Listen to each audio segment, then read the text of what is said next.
Fed up with the everyday grind? Tired out from the summer heat? Want to get away from it all? We offer you Escape.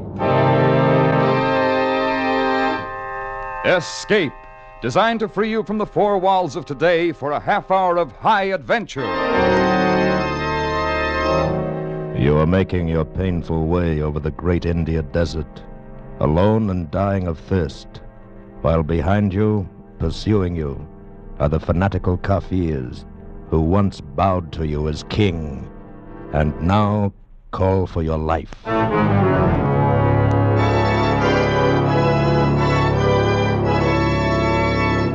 Tonight, we escape to India and two soldiers of fortune who pushed fate too far, as Rudyard Kipling told it in his famous story, The Man Who Would Be King.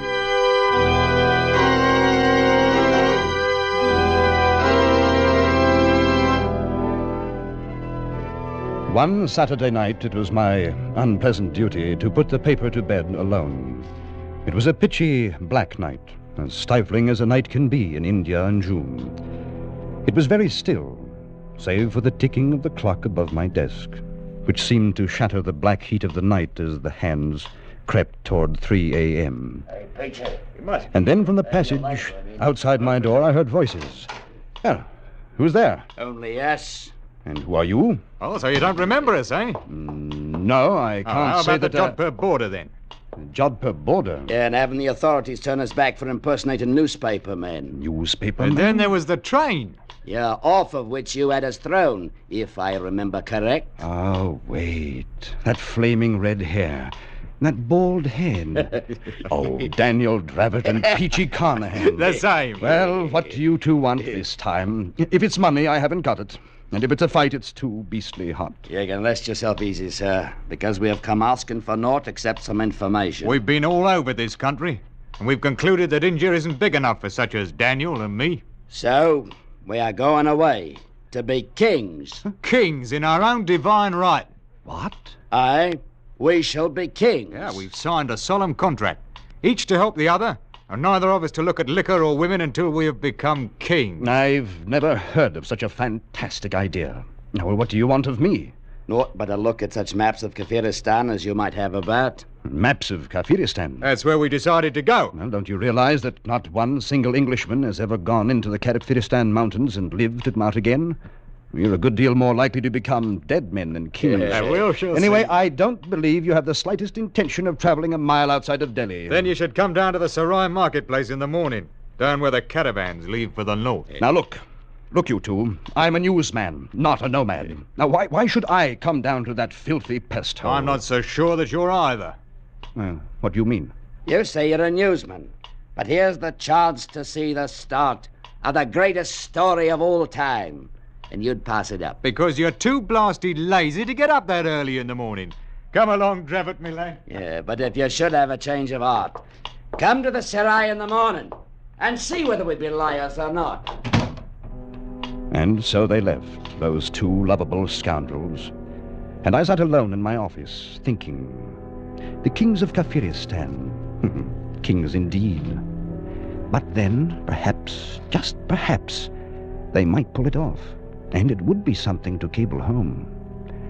And so it was that the next morning I was making my way through the dirty, milling crowds of the Sarai marketplace. Oh, thieves, robbers, liars, the blessings of Pir Khan upon all pigs, dogs, and perjurers. Who will take the protection of them? You should not laugh at him, Sahib. What? The witless are under the protection of Allah. Quite so, boy, quite so. Who is the fellow, anyway? A mad priest, Sahib, who has arrived only this morning from Ajmer. I see. You, Sahib, come look at my camels, loaded with toys to please the eye of an army. Yeah, now, go about your business. I haven't any use for toys. These are wondrous toys indeed, Sahib, fit for a king of Kafiristan. What? My good Lord. Daniel Dravett. Quiet, come along. I have two camels just beyond the wall here. The blessings of Pir Khan on the gracious Sahib who consents to look at the poor toys of a priest from Ajmer. Over this way. Where's Carnahan? Here we are. Permit me to present my servant, Azamir Khan. At your service, Governor. Well, I'll How do you like be- our disguises? Do they pass? Well, if they fool this crowd in the Serai, they're probably good enough to get you across the border, and good enough to get you killed. Yeah, getting killed is no part of the contract Peachy and me drawed up. Although, perhaps killing fits in with our plans in a different sense. Feel around underneath the toys there in the camel bags. What? Let me see. My good Lord, the rifles. 20 brand new Lee Enfields with ammunition to match. And 20 good reasons to make your death certain. Any Pathan of the hill tribes would kill his own mother to get a rifle. Now, who would harm? A poor mad priest, Sahib. Allah protects me. Mad is right. And so was Lord Clive, and Rhodes, and Bonaparte. Drive out the camels, Peachy. We have a long way to go before we become kings. Hoy, up! As I stood and listened to the camel bells fade away in the distance, I wondered if it might not be a glorious thing to go to Kafiristan and be a king.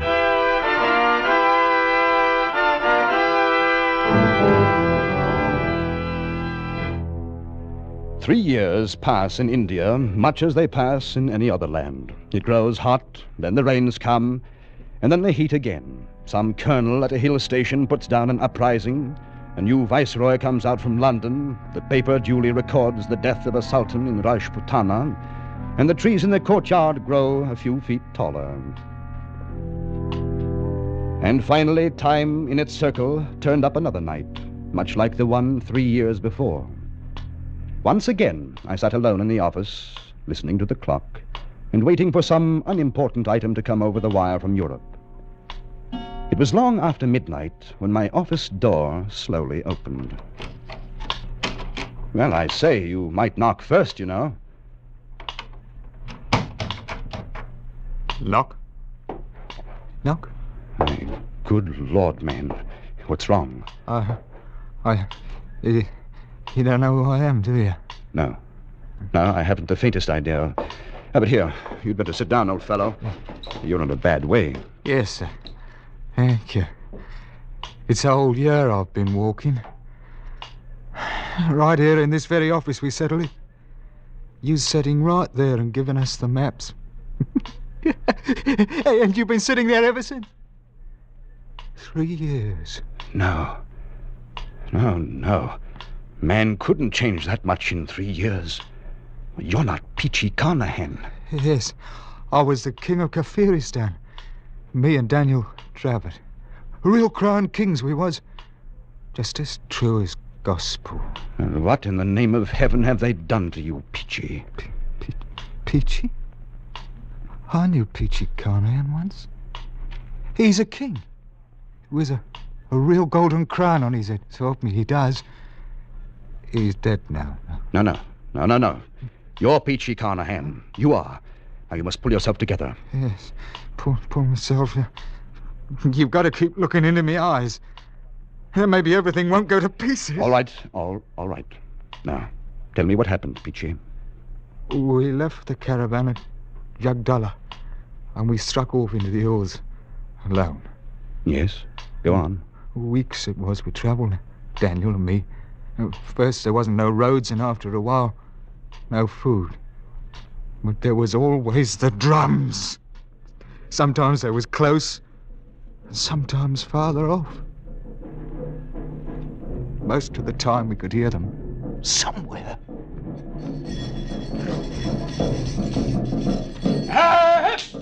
Along there! Here now, it's no place to be stopping. Up with you. I'm fearing it's no use, Daniel. What's got into him? Well, the poor beasts are done in and starved, same as ourselves. They'll go no further. Then we'll go on without him. I've not come this far to die on the side of a mountain. Hey, wait. Look, Daniel. Over the edge of them rocks. What? Oh, men they are. Yes, there's a score or more of them.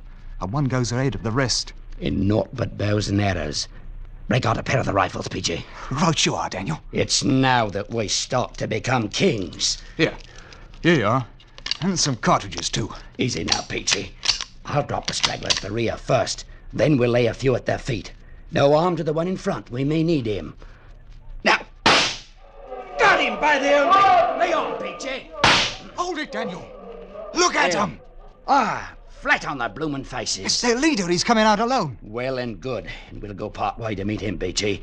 But keep your rifle by. Look at him, Daniel.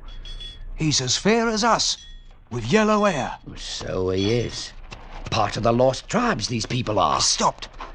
I await your command, O ye who speak with the voice of thunder. By the Lord Harry, Peachy, we're in luck. It's the old Afghan tongue he speaks. Speak up. Who are you and whence do you come? I am High Priest and the chief of the village of Bashkai.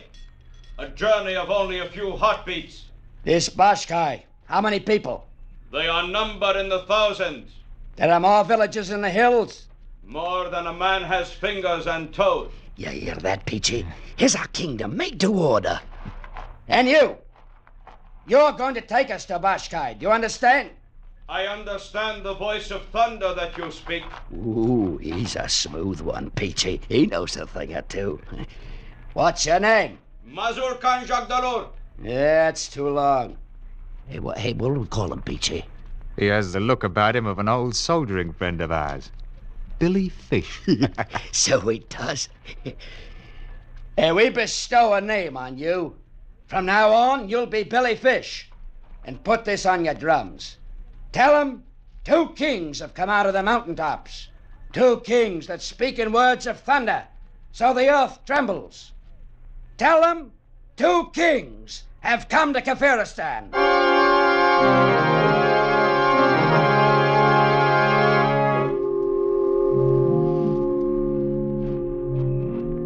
That you, Peachy?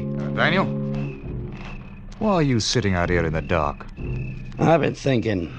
Man has to stop and think sometimes. About anything special, Daniel? Look at him, Peachy. Look at that blinking campfires gleaming in the dark, like the jewels in a crown. Yes, Daniel. You've done a fine job for sure. All 23 villages you joined together as one. Yeah, 'tis the army you trained to be thanked for it.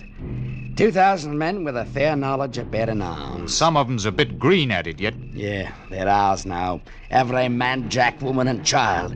We own them, body and soul. Yes. We're kings now, Daniel. Not proper kings yet, but we will be. Yeah, sooner than you think, Peachy. How's that? Now, Billy Fish told me something today that fair amazed me. These people know the craft. You mean they're Freemasons? Daniel, it ain't possible. So help me, it's gospel true. He give the grip and everything. It's old, the craft is. Older than the memory of man. And up here in the hills, they've been preserving it all these years. Why, some of the high priests know up through the fellow craft, but they don't know the 3rd degree. You see it, Peachy? They don't know the 3rd degree, but we do. Daniel, what is it you're fixing to do? Do? We're going to be proper kings. We got them going and coming now. I'm going to turn the whole country into one grand lodge, raise some of the priests to the 3rd degree. And for me, I'll be the Grand Master of Kafiristan. You ain't got the right to. We've never been officers in no lodge. Right. What's a king got to do with asking for a right? I'm against it, Daniel. It's no good to go fooling around with the craft. You talk like an old woman. The thing'll work, I know it will. We'll make it a bloomin' ceremony. Regular aprons with the symbols and the marks. All for us, Peachy. The kings of Kafiristan.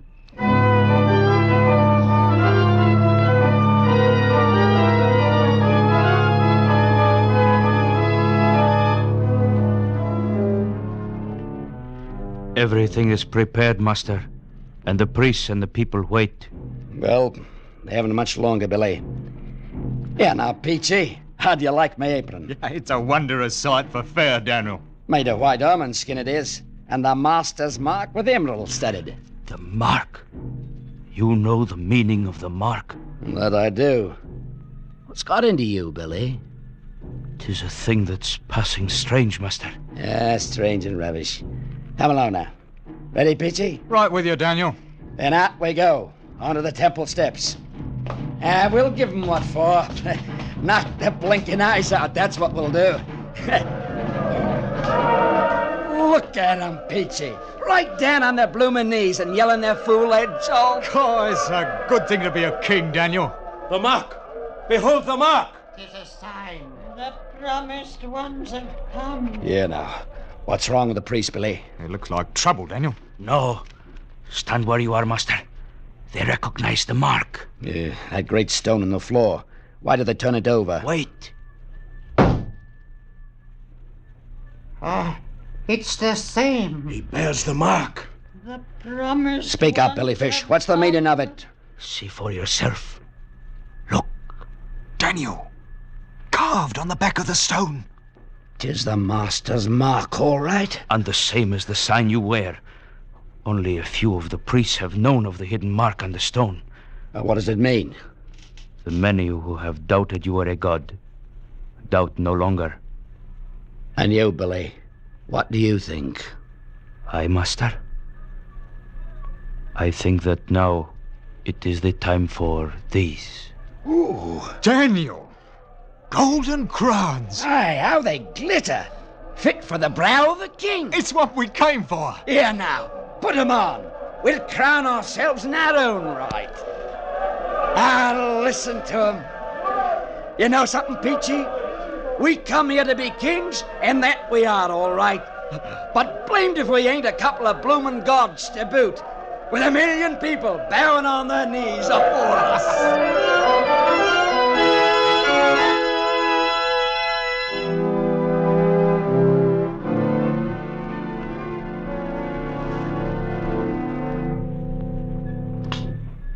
Well enough, Peachy. So it was gods you became as well as kings. But then what happened?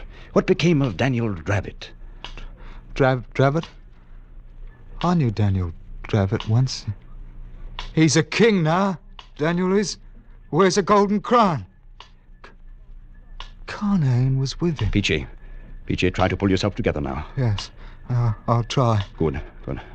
Now you became kings, you and Daniel. Kings of all Kafiristan. He was a fine figure, Daniel was. With his red head wearing that golden crown. He kept himself aloof from the people, so to speak. When he walked out in front of the temple, they fair to crawled on their stomachs to worship him. Yes, but what happened, man? What happened? Well, I figure mostly it was winter coming on. The winds was starting up and clouds was blowing down from the north. Oh, it could blow beastly cold, that winter wind.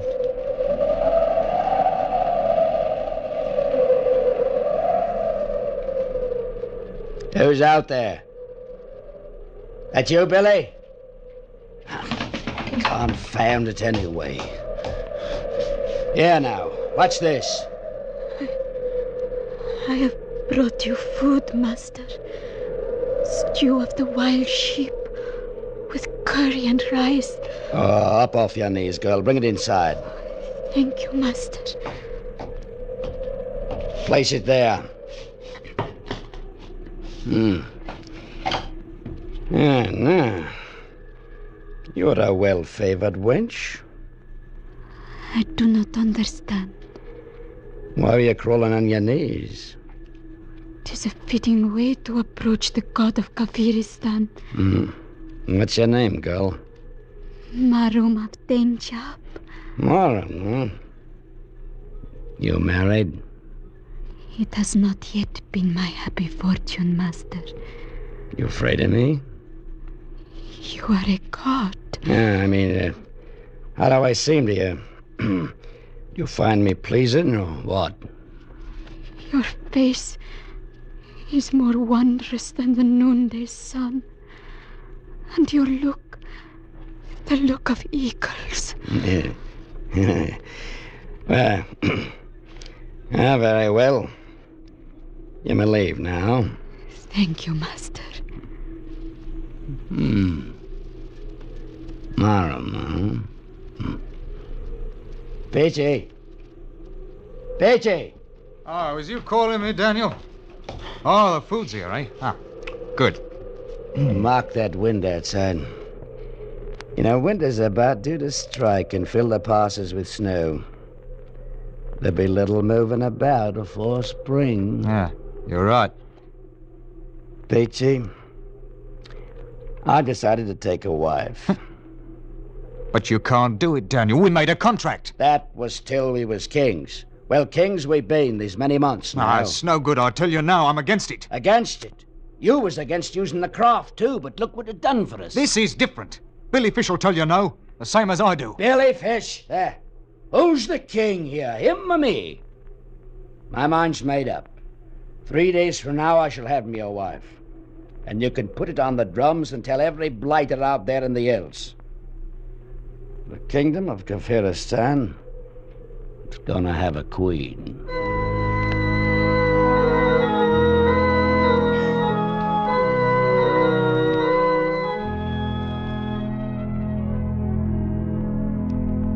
What's keeping them, Peachy?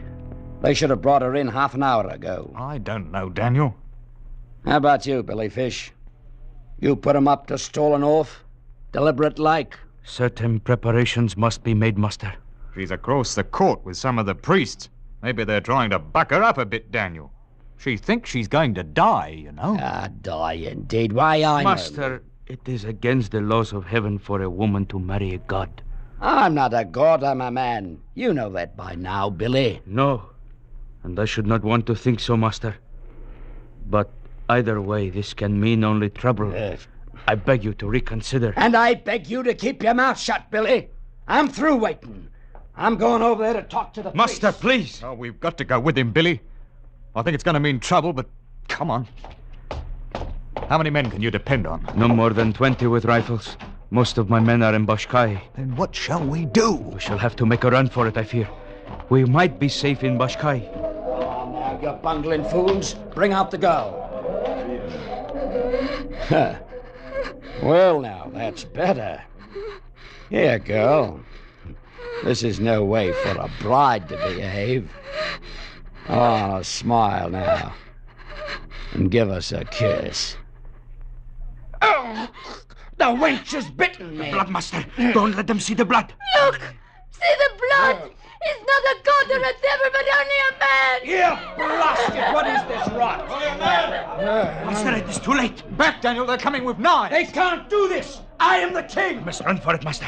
Come on, Daniel. Come on.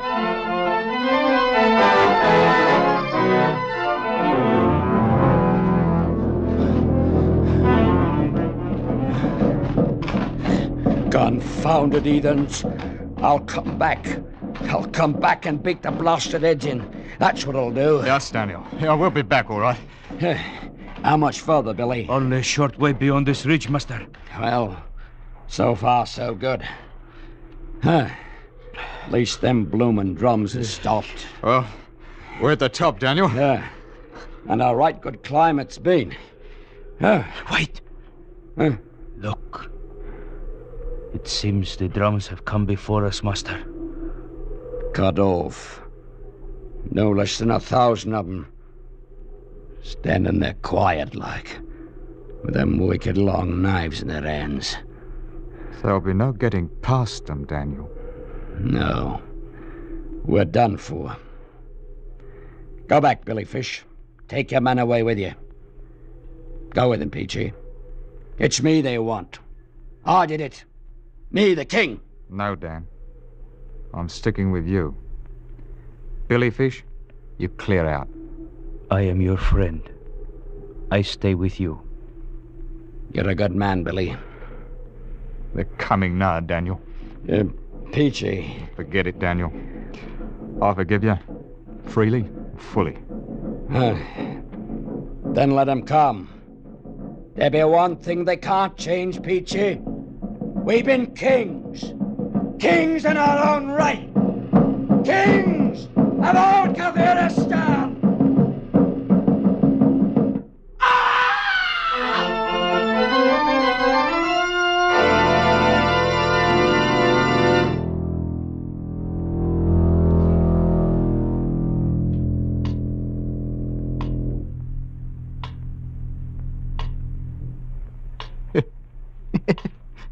Yes. He sliced open poor Billy Fish like a blooming herring, I did. There in the snow and the rocks. Good Lord, man. But you, Peachy, you got away from them. Got away from him, did I? Oh, no. They strung me out on a tree. They drove nails right through my hands, they did, yeah? See? Look, see? But I fooled them all right. Because the morning come and I wasn't dead. And then I made them think I'd lost me senses. And they was afraid to harm me because I was protected by Allah. They cut me down then, and after a while they let me go. You poor devil. And what of Draven? What happened to Daniel? Daniel? Daniel's a king. He wears a golden crown. No, now, what happened to him? He's never left me. All them long months. Walking on the road back, he kept me safe. The mountains, they danced at night, but Daniel held up his hand, and Peachy came along bent double. I never let go of Daniel's hand. Hey, he's with me now. Here in this bundle. You knew old Daniel, sir. Him that was a monarch once. Look at him now.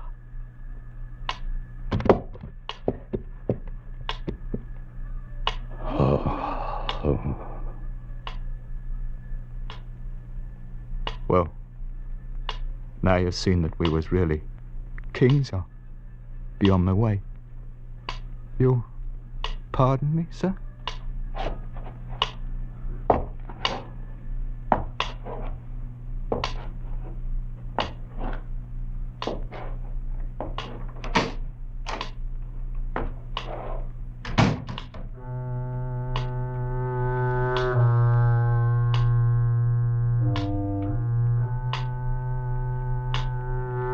I let him go. There was little else to do. He was only hours away from his death. I sat there and stared at the bundle he had left lying on my desk. Stared as the pale shafts of dawn struck fire in the red beard. Stared at the golden crown sitting too large and heavy upon the wrinkled, mummified head of Daniel Dravot, the man who would be king.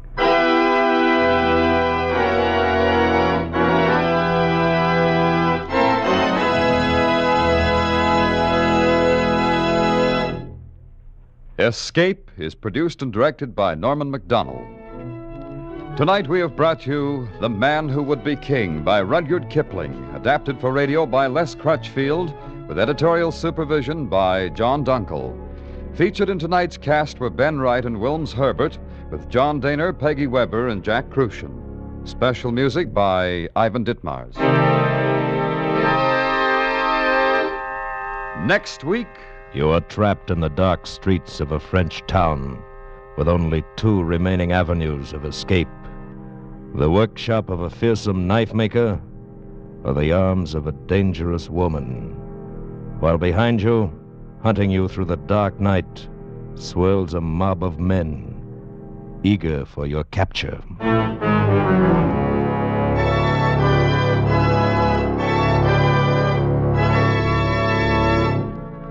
Next week, we escape with Vincent Starrett's strange story, The Fugitive. Good night, then, until this same time next week, when once again we offer you Escape.